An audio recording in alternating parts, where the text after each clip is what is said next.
1965 தமிழ்நாட்டோட வரலாற்றில் மிக முக்கியமான ஆண்டு. ஹிந்தி திணிப்புக்கு எதிராக தமிழ்நாடு முழுக்க மாணவர்கள், இளைஞர்கள், அவரோடு சேர்ந்த மக்கள் அப்படின்னு சொல்லி மிகப்பெரிய அளவில் ஒரு மக்கள் திரள் போராட்டமாக வெடித்த ஒரு ஆண்டு.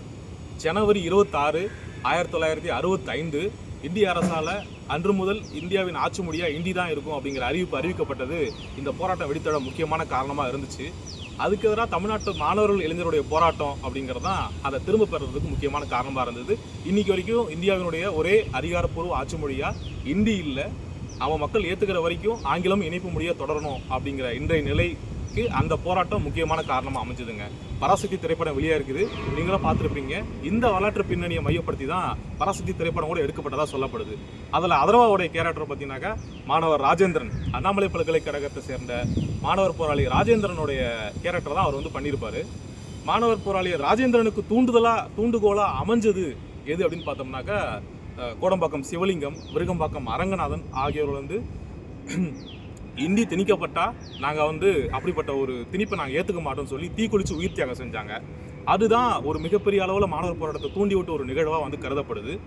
அவர்கள் அவருடைய வரலாற்றை தேடி நாம் ஒரு பயணத்தை மேற்கொண்டால் எப்படி இருக்கும், கோடம்பாக்கத்துக்கே போனால் எப்படி இருக்கும், விருகம்பாக்கத்துக்கே போனால் எப்படி இருக்கும், இன்றைக்கி அவங்களோட வாரிசுகள் என்ன செஞ்சுட்டு இருக்கிறாங்க, அவங்கள பற்றி இன்றைக்கி அங்கே இருக்கிற மக்களுக்கு தெரிஞ்சிருக்கா அப்படிங்கிறத நாம் நேரடியாக அந்த களத்துக்கே போய் தெரிஞ்சுக்கலாம். வாங்க போகலாம். கோடம்பாக்கத்தில் இருக்கிறதுனால இங்கே இருக்க தியாகி கோடம்பாக்கம் சிவலிங்கத்தை பற்றி நம்ம தேடி போகிறோம். ஆனால் அரங்கநாதன் சப்வே நீங்கள் கேள்விப்பட்டிருப்பீங்க. அந்த மாதிரி ஒரு நினைவு தூணோ, ஒரு நினைவு சின்னங்களோ, இல்லை அவர் பேரான ஒரு தெருக்களோ கோடம்பாக்கத்தில் நாங்கள் சுற்றின வரைக்கும் பெரும்பாலும் எங்கள் கண்ணில் தென்படலை. அதனால் மக்கள்கிட்டே கேட்போம், அப்படி ஏதாவது இருக்கா, இல்லை கோடம்பாக்கம் சிவலிங்கத்தை பற்றி மக்களுக்கு தெரிஞ்சிருக்கா அப்படிங்கிறத பற்றி லைவாகவே கேட்டுருவோம். அங்கே ஒரு பராசக்தி போஸ்டர் ஒட்டியிருக்காங்க. அங்கே நம்ம ஆட்டோக்கார அண்ணங்க சில பேர் இருக்காங்க, அவங்கக்கிட்ட நேரடியாக போய் நம்ம தெரிஞ்சுக்கலாம். பராசக்தி படம் நீங்கள் கேள்விப்பட்டிருப்பீங்களா? இதோ பக்கத்தில் கூட ஒரு போஸ்டர் இருக்குது. இப்போ அந்த பராசக்தி படம் எதை பின்னணியாக வச்சு எடுத்துருக்காங்க அப்படிங்கிறத நீங்கள் செய்தியில் பார்த்துருப்பீங்கன்னு நினைக்கிறேன். 1960 நடந்த இந்திய எதிர்ப்பு போராட்டத்தோட பின்னணியில் தான் அந்த கதை எடுத்துருக்கிறதா சொல்கிறாங்க. இங்கே அந்த 1960 நடந்த இந்திய எதிர்ப்பு போராட்டத்தில் கலந்துக்கிட்ட ஒரு தியாகி, தீக்குளிச்சு இறந்து போன ஒரு தியாகி இருந்த இடம் அப்படின்னு சொல்கிறாங்க. சென்னையில் கோடம்பாக்கம் சிவலிங்கம் அப்படின்னு அவரை குறிப்பிட்றாங்க. நீங்கள் கேள்விப்பட்டிருக்கீங்களா கோடம்பாக்கம் சிவலிங்கம்? இல்லை அவரை பற்றியோட ஒரு நினைவு தூண் இல்லை நினைவகங்கள் அப்படி ஏதாவது இங்கே இருக்கா? இதுக்கு நினைவுகள் ரோடு அந்த எல்லாம் கேட்டிங்கன்னா கோடம்பாக்கன்றது ஒரு ஏரியாவில் சேர்ந்தது கிடையாது. இங்கேருந்து சைதாப்பேட்டை வரைக்கும் கோடம்பாக்கன்ற ஏரியா அதில் கமிட்மெண்ட் ஆகிருக்குது. அதில் இந்த அரங்கநாதன் சபைன்னு சொல்லிட்டு ஒரு மக்கள் நடமாடும் வழி, ரொம்ப ஃபேமஸான இடம், மறக்க முடியாதது. அந்த இடத்துல அவருடைய தாண்டி போனால் ஒரு சிவலிங்கன்றதுக்கு அங்கே ஒரு நந்தி சிலையை வச்சு சிவனை வழிபடுற மாதிரி அவருடைய பேர் மூலயமா வச்சு அங்கே பண்ணிட்டுருக்காங்க. அது நாங்கள் ஒரு எதிர்பார்ப்பாக தான் நினச்சிருக்கோம். அது உண்மையான கதை தான். ஆனால் இந்த ஏரியாவோட கோடம்பாக்கத்தில் சேர்ந்தது வரைக்கும் சைதாப்பேட்டை வரைக்கும் அவருடைய பேர் நினைவிடமாக தான் கோடம்பாக்கம் சிவலிங்கன்றதுக்கு அந்த ஏரியாவோட பேர். கோடம்பாக்கம் சிவலிங்கம் அப்படிங்கிறதுனா சாமியை தாண்டி அவர் ஒரு உயிர் தியாகின்றது அதுதான் சொல்கிறேன். அங்கே சிவனோட இது நந்தியோட வச்சு வழிபடும் போது அவரோட உயிர் தியாகி மக்களுக்காக போராடி இருக்காரு அப்படின்றது ஒரு சாத்தியம். இந்திய எதிர்த்து போராடின ஒரு போராளி அப்படிங்கிறது ஆமாம், உங்களுக்கு தெரியும். அவ்வளோதான் தெரியுது நம்மளுக்கு. நீங்கள் கேள்விப்பட்டிருக்கீங்களா கோடம்பாக்கம் சிவலிங்கம்? கேள்விப்பட்டது. நீங்கள்? நானும் கேள்விப்பட்டிருக்கோம். பட் அண்ணன் சொன்ன அதே மேட்ரு தான். ஆனால் இதை விட இன்னொருத்தர் இருந்தார், சங்கரலிங்கனார் அப்படின்ட்டு. என்னங்கண்ணா? சங்கரலிங்கனார் அப்படின்னு. அவர் 73 நாள் உண்ணாவிரதம் இருந்து அது நிறைவேறாமல் இறந்தே போயிட்டார். அதுக்கப்புறம் அறிஞர் அண்ணா தான் அதை போராடி அதை மறுபடியும் கொண்டு வந்தாங்க. அதெல்லாம் வரவேற்க வேண்டிய ஒரு விஷயம் அந்த காலத்துலேயே. அது இப்போ அதை பேஸ் பண்ணி இவங்க இந்த படம் எடுத்துருக்காங்கன்னா அது இன்னும் சூப்பர். அதனால் அந்த படத்தை நான் ரொம்ப வரவேற்கிறேன். பராசக்தி எஸ்கே அவர்களுக்கு என்னுடைய வாழ்த்துக்கள் தெரியும்.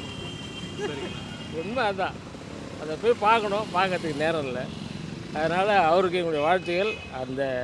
அந்த இந்திய போராட்டத்தை இன்னும் மேற்கொண்டு நிறைய பண்ணணும். அதுதான் எங்களுடைய குறிக்கோள். இப்போ நீங்கள் சொன்ன அந்த சிவலிங்கத்தை தாண்டி கோடம்பாக்கம் சிவலிங்கத்தோடைய குடும்பம் இல்லை அவர் பேரில் வேறு ஏதாவது இங்கே நினைவிடங்கள் அப்படி எதுவும் இருக்குங்களா? ஏன்னா அந்த ஏரியா நமக்கு தெரியாது. இருந்திருக்கலாம், ஆனால் இப்போதைக்கு அது ஒரு ஃபேமஸ் தான் இல்லை, தெரியல. விருகம்பாக்கம் அரங்கநாதன் அவருடைய அரங்கநாதன் பேரில் ஒரு சப்பேவே இருக்குது டி நகரில், அது மட்டும் தெரியும். ஆனால் குடும்பங்கள் அப்படி எதுவும் நமக்கு இருக்குது. இதில் இருக்குது வலசரவாக்கத்தில். அவருடைய சமாதியை அவர் வீட்டிலே வச்சுருக்காங்க. அப்படிங்களா? இப்போ நம்ம போனால் பார்க்கலாம், கண்டிப்பாக பார்க்கலாம். வளசரவாக்கம் பேக் சைடில் இருக்குது, அறுபத்தி உள்ளார பஞ்சாயத்து போர்டுக்கு தாண்டி வரும். இந்த இது வருது இல்லைங்களா, விஜயுடைய வீடு வருது பாருங்கள், அந்த சர்க்கிளில் வரும். பிரசாத் ஸ்டுடியோவுக்கு பேக்கில் வரும். அந்த இடத்துல இருக்குது, நீங்கள் பார்த்தாலே தெரியும் உங்களுக்கு. அரங்கநாதன் அப்படின்னு சொல்லி போட்டு ஒரு கல்வெட்டு மாதிரி போட்டு அதில் வச்சுருப்பாங்க. அதுக்கு பின்னாடி அவருடைய வீடு இருக்குது. ஆனால் நாங்கள் பார்த்துருக்கோம். ஆனால் கோடம்பாக்கம் சிவலிங்கத்துக்கு நம்ம தகவலாக தெரிஞ்சது தான், இங்கே எதுவும் நினைவிடம் அப்படிலாம் எதுவும் இல்லை. கிட்டத்தட்ட ஒரு வழியாக கோடம்பாக்கத்தில் அந்த ஆட்டோக்காரர்கள் சொன்னாங்க இல்லைங்களா, அந்த இடத்த எப்படியோ தேடி கண்டுபிடிச்சி வந்துட்டோம். இதோ இப்போ நம்ம முன்னாடி இருக்கிறது தான் அரங்கநாதனுடைய நினைவிடம், மொழிப்போர் தியாகி அரங்கநாதனுடைய நினைவிடம். பார்க்கலாம் வாங்க.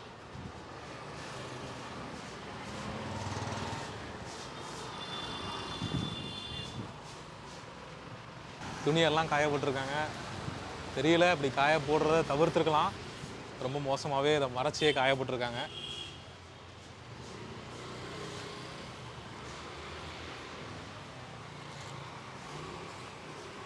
இருபத்தாறு 1/1965 அங்கே எழுதியிருக்கு, படிக்கிறேன். இரவு தாய்மொழி தமிழ் காக்க ஆதிக்க இந்தியை எதிர்த்து தீக்குளித்து இன்னுயிர் இந்த மாவீரன் மொழிப்போர் தியாகி விருகம்பாக்கம் ஓ அரங்கநாதன் அவர்களின் நினைவிடம். இதுதாங்க 1931 பிறந்திருக்காரா, கிட்டத்தட்ட ஒரு 30ஸ்லேயே இறந்து போயிருக்காரு. இது அந்த டைல்ஸில் ஒட்டியிருக்குல்ல, அதுதான் அவருடைய படம்னு நினைக்கிறேன். முறுக்கு மீசையோடு இருக்கார் பாருங்க. தீக்குடிச்சு அலைஞ்சு போயிருக்காரு. இது அவருடைய நினைவிடமா இல்லை அவருடைய நினைவிடமாக தான் கட்டியிருப்பாங்கன்னு நினைக்கிறேன். அவரோட உடல் அடக்கம் செய்யப்பட்ட இடம் மாதிரி தெரியல, அவருடைய நினைவிடமாக கட்டியிருப்பாங்க தான் நினைக்கிறேன். அங்கே கூட ஒரு போர்டில் கூட வச்சுருக்குறாங்க, ஹிந்தி பெண்ணே கேள் நீ தேடி வந்த கோடை நாடு இதுவல்ல அப்படின்னு சொல்லி ஒரு கோட்டெல்லாம் எழுதி வச்சுருக்குறாங்க. திமுகவோட கொடி கூட மேலே பறக்குது. இவர் திமுகவுடைய அனுதாபின்னு நினைக்கிறேன். ஏன்னா பெரும்பாலும் அப்போ திமுகவுடைய மாணவர் இளைஞர்கள் அமைப்புகளில் இருந்தவங்க, இல்லை திமுக அனுதாபிகள், திராவிட இயக்க பற்றுள்ளவங்க, இவங்க மொழி போராட்டத்தில் பெரும்பாலும் கலந்துக்கிட்டாங்கிறனால அரங்கநாதனும் ஒரு திமுக அனுதாபின்னு நினைக்கிறேன். தாய்மொழி காக்க அந்த தேதி குறிப்பிட்டிருக்காங்க, 21 ஜனவரி. இந்த ஜனவரி தாங்க, இந்த ஜனவரி 26 வந்ததுனாக்கா அவரோட நினைவு நாள் வருது. 26/1/1965 அன்று இரவு தாய்மொழி காக்க, அதே தான் போட்டிருக்காங்க. இந்த கல்வெட்டில் இருந்தது தான். உடல் அடக்கம் இந்த இடத்தில் செய்யப்பட்டுள்ளது. எங்க நான் சொல்லியிருந்தேன் இல்லையா, அது உடல் அடக்கம் செய்யப்பட்ட இடம் மாதிரி தெரியலன்னு சொல்லி. இதோடைய உடல் அடக்கம் செய்யப்பட்ட இடம் தானா, இதோட நினைவிடம் தான். 33 ஆண்டுகளுக்கு பிறகு நினைவு சின்னம் புதுப்பிக்கப்பட்டிருக்கு 1999. அன்னைக்கு மாநகர தந்தை மேயராக இருந்திருக்காரு, இன்றைய வரக்கூடிய முதல்வர் ஸ்டாலின். அதை ஒரு கல்வெட்டாக வச்சுருக்காங்க. அவருடைய குடும்பங்கள் எங்கே இருக்காங்க அப்படிங்கிறதையும் பக்கத்தில் விசாரிப்போம்.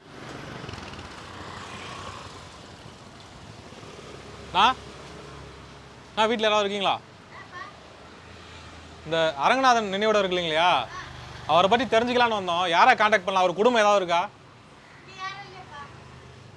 இல்லை, வேற அவரை கான்டாக்ட் பண்ணுறதுக்கு வேறு ஏதாவது வழி இருக்கா?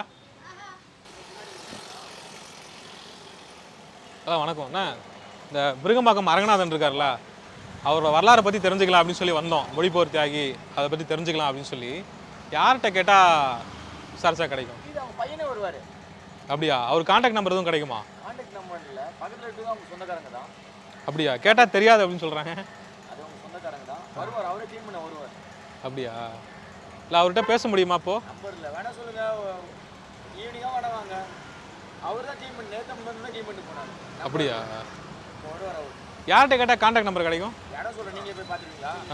ரைட்டு கட் பண்ணி 3ஆவது லெஃப்ட்டு எடுத்திங்கன்னா முனையில் ஒரு டிஎம்கே ஆஃபீஸ் மாதிரி இருக்கும். சரி, அவர் கேள்வி. மொழிப்போர் தியாகிகளோட இடங்களை தேடி வந்தோம். அவங்களோட நினைவிடங்கள், அவங்களோட குடும்பங்கள், அவங்கள பற்றி தெரிஞ்சுக்கலாம் அப்படின்னு சொல்லி வந்தோம். இங்கே விருகம்பாக்கம் அரங்கநாதன் இருக்கார் இல்லைங்க, அவரோட நினைவிடத்தை பார்த்துட்டோம். அவரோட குடும்பங்கள் இங்கே ஏதாவது பக்கத்தில் இருக்குங்களா?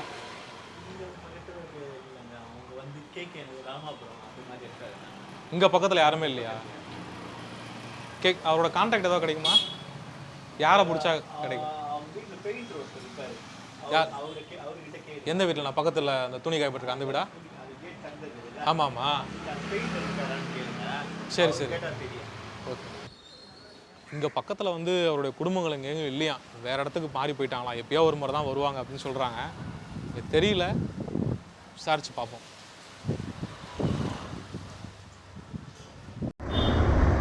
வணக்கம். முடிப்பூர்த்தியாகி விருங்கம்பாக்கம் அரங்கநாதன் அவருடைய மூத்த மகன் அமுதவாணன். என்னுடைய சகோதரர்கள் அன்பழகன், ரவிச்சந்திரன். இப்போது ரவிச்சந்திரன் உடன் இருக்கிறார். அவர் வந்து கோஆப்ரேட்டிவ் டிபார்ட்மெண்ட்டில் டெப்டி ரிஜிஸ்ட்ரார் ஆக பணிபுரிந்து ஓராண்டுக்கு முன்பு ஓய்வு பெற்றார். என்னென்னா, இப்போ நான் அப்பா இறக்கும்போது 1965 ஜனவரி 27 அந்த தருணத்தில் எனக்கு வந்து 7 வயசு, ஏறக்குறைய 2வது படித்து கொண்டிருக்கிறேன். என்னுடைய தம்பி முதல் தம்பி அன்பழகன் 3 வயது, அடுத்த தம்பி 2வது தம்பி ரவிச்சந்திரன் 4 மாத கைக்குழந்தை. அவர்தான் இப்போது உடன் இருக்கிறார். இதுதான் எங்களுடைய குடும்ப. அப்பா வந்து பிஎன்டி போஸ்ட் அண்ட் டெலிகிராஃப்ஸ் தபால் தந்தி அலுவலகத்தில் பணிபுரிந்திருந்தார். மத்திய அரசு அலுவலகம் அதில் பணிபுரிந்திருந்தார். அப்போ எப்போதுமே அவர் வந்து அவரோட ஒரு இளைஞர் பட்டாளமே இருந்திருக்கு. அவர் ஏற்கனவே அப்பா வந்து சிலம்பம், மான் கம்பு சுழற்றுதல், புலியாட்டம், இது போன்ற வீர விளையாட்டுகளில் ரொம்ப கை தேர்ந்தவர். இளைஞருக்கு இங்கே ஒரு கூடம் அமைத்து இளைஞருக்கு அவர் வந்து பயிற்சி கொடுத்து வந்திருந்தார். எல்லோருமே அப்பாவை குருன்னு வழியில் வாத்தியாரான்னுவாங்க அப்படின்னு சொல்லி அழைப்பது வழக்கம். அதோடு மட்டும் இல்லாமல் அன்றைய நாளேடுகள் அனைத்தும் வர வைத்து அங்கே படிப்பலாம். இளைஞர்களிடம் அந்த நாளேட்டில் சொல்லி விலக்கி அவர்களுக்கு மொழி உணர்வை ஊட்டியிருந்திருக்கார். அப்போது இருந்த அந்நாட்களில் மிக தீவிரமான தமிழ் பற்று உள்ளவர். அலுவலகத்துக்கு போகும்போது கூட முரசொலி பேப்பரை டெய்லி கொண்டு போவார் அலுவலகத்தில். அங்கேயே வாசிப்பார். அங்கே ஏன்னா இப்போ நான் வந்து அப்பா இறந்த பின்னாடி எனக்கு அந்த கம்பேஷன் அப்பாயின்மெண்ட்டில் நான் வந்து எனக்கு பணி கிடைத்தது. அதே அலுவலகத்தோட நான் அங்கே பணி புரிந்தேன். அப்போது சொல்லுவார், உங்கள் அப்பா டெய்லியுமே வந்து முரசொலி கொண்டு வருவார், எப்போதுமே தமிழ் தமிழ் தமிழ் என்று அதே தான் பேசிகிட்டு இருப்பார். ஆனால் நாங்கள் கூட எதிர்பார்க்கவில்லை, இது மாதிரி வந்து அவர் வந்து உயிர் தியாகம் செய்வார் என்று நாங்களே எதிர்பார்க்கவில்லை என்று சொல்லுவார். ஆனால் வீட்டில் அது வந்து எங்களுக்கு வந்து பேரிழப்பாக இருந்தாலும் அம்மா சொல்லுவாங்க, அந்த இறப்பதற்கு முன்னால் அப்பா சொல்லியிருக்கிறாரு, இனிமேல் என்னை பார்க்க முடியாது, ஆனால் குழந்தைகளை நீ தான் படித்து ஆளாக்கணும். ஆனால் அம்மா அது இவர் எதோ பிதற்றாரு, என்னமோ இது பண்ணிகிட்டு இருக்காரு. யூஸ்வலாக அவங்க வந்து எடுத்துக்கொண்டிருக்கிறார். ஆனால் அம்மா கூட தெரியாது இவர் வந்து மறுநாள் இறக்க போகிறாங்க. ஆனால் அன்று 26 குடியரசு தினம் இரவு இந்த இதெல்லாம் சொல்லிகிட்டு இருக்காரு. அந்த இரவு தான் இங்கே விருகம்பாக்கத்தில் இங்கே நேஷனல் திரையரங்கம் அப்போது இருந்தது. அது பக்கத்தில் தான் பெரிய மாந்தோப்பு. அந்த மாந்தோப்பில் தான் அங்கே பெட்ரோல் டின்னை கொண்டு வந்து அதில் அங்கே வச்சுருந்துருக்காரு. அந்த இரவு சினிமா விட்ட பின்னாடி வந்து அங்கே உள்ள அந்த பெட்ரோலை தன் மேலே ஊற்றி கொண்டு விடிய காலையில் 2-3 மணி அளவில் அவர் வந்து இந்தி ஒழிக தமிழ் வாழ்க என்று தொடர்ந்து கத்தி கொண்டிருந்திருக்கிறார். ஆனால் அதுக்கு முன்னாடி என்ன பண்ணியிருக்கார், அந்த மாமரத்து மேலேயே அவர் மத்திய மாநில அரசுகளுக்கு எழுதிய கடிதங்கள்லாம் அவருடைய காப்பி மேலே வச்சுருந்துருக்கார். ஏற்கனவே அனுப்பிச்சிருக்கார் ரிஜிஸ்டர் போஸ்ட்டில். அதனுடைய ரசீதெல்லாம் மேலே மரத்தின் மேலே ஒரு லெட்டர் பேடில் வைத்து விட்டு தான் இவர் வந்து இது போன்று பெட்ரோல் ஊற்றி கொண்டு இறந்து போனார். திமுக மாநாடு மீட்டிங் இருந்தாலும் சரி, மாநாடு இருந்தாலும் சரி, எல்லா இதுலேயும் வந்து இவர் வந்து போய் கலந்து கொள்வார். இங்கே கட்சியினுடைய திமுக கட்சியுடைய வளர்ச்சிக்கு ரொம்ப பாடுபட்டிருக்கார். இவர் தான் இவரை சுற்றி ஒரு இளைஞர் பட்டாளமே இருந்திருக்கு. ஒவ்வொரு எல்லா மாநாட்டிலும் கூட்டிகிட்டு அவங்கள இளைஞர்களை கூட்டிகிட்டு வருவார். அதே போன்று அவர்களுக்கு அவருடைய நல்லது கெட்டது எல்லா நிகழ்ச்சிகளிலும் கலந்து கொள்வார். சார், மொழிப்போர் தியாகி அரங்கநாதர் உங்கள் அப்பாவுடன் நீங்கள் பழகி இருப்பீர்களா? சிறு வயதில் அவரை பற்றி கேள்விப்பட்டிருப்பீங்க. உங்கள் அனுபவம் சொல்லுங்கள். அப்பா எப்படி இருப்பவர்? அப்பா ரொம்ப பாசமானவர். பெரும்பாலும் ஜிப்பா, ஒயிட் ஜிப்பா அதான் அணிவார். அப்போ திமுக கரை போட்ட டவல் தான் தோழியில் அணிஞ்சு வச்சுருப்பார். என்னை கூட அவர் அலுவலகத்துக்கு கூட கூட்டிகிட்டு போயிருக்கிறார் சின்னதில். தன்னுடைய தியாகம் செய்யும் அளவிற்கு அரங்கநாதன் மொழியில் தீவிரம் ஈடுபடுவது எப்படி? ஏன்னாக்கா 1950 இந்திய அரசியல் சட்டத்தோட இந்த இந்தியையும் ஆங்கிலத்தோட இந்தியையும் அலுவல் மொழியாக ஆங்கிலத்தை எடுத்துவிட்டு இந்தியை அலுவல் மொழியாக கொண்டு வருவதாக அறிவிப்பு செய்தார்கள்.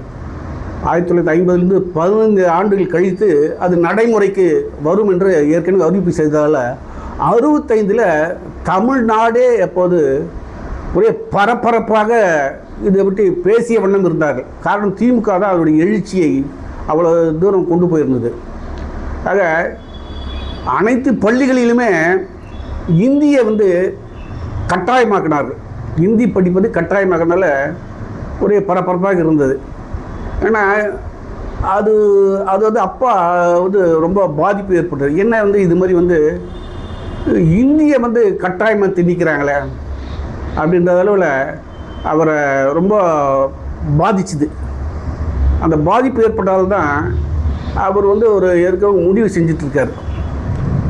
ஏன்னா நம்ம இது தடுத்து நிறுத்தினாக்கா ஜனநாயக ரீதியாக ஏதோ ஒன்று செஞ்சாகணும் அப்படின்ற அளவில் இவர் இந்த முடிவை எடுத்திருக்கிறாரு. ஆனால் இவங்க எல்லோரு இடத்துலையுமே இதை இங்கே அங்கே எங்களுடைய உறவினர்கள்லாம் இதெல்லாம் பேசியிருந்துருக்கிறார். இந்த அரசாங்கம் செய்கிறது சரியில்லை, இது மாதிரி இப்போ ஹிந்தி வந்துட்டுனா தமிழ் இரண்டாம் தரம் மொழியாயிடும், அப்போ தமிழர்கள் தான் பாதிக்கப்படுவாங்க அப்படின்னு சொல்லி ரொம்ப ஆவேசமாக பேசி கொண்டிருந்ததாக என்னென்னு சொன்னார்கள். அந்த கொந்தளிப்பு காலத்தில் அரங்கநாதன் குடும்பத்தில் இந்த திணிப்பு எப்படி இருந்தது? இந்தி திணிப்பு, அந்த இந்தி திணிப்பு தான் இந்தி திணிப்பு என்று கேள்விப்பட்டோன்னே அப்பா ரொம்ப ஏன்னா தினமும் அந்த நாளேடுகளை வர வச்சுருந்தார்ல, அதில் லீடர்ஸ்லாம் சொல்கிறதெல்லாம் எல்லோரும் விலைக்கு இது மாதிரி அரசாங்கம் இது வலுக்கட்டாயமாக இது திணிப்பது சரியில்லைன்றது அவர் பேசி வந்திருக்கிறார். ஆகவே இதை எப்படி தடுத்து நிறுத்த முடியும்?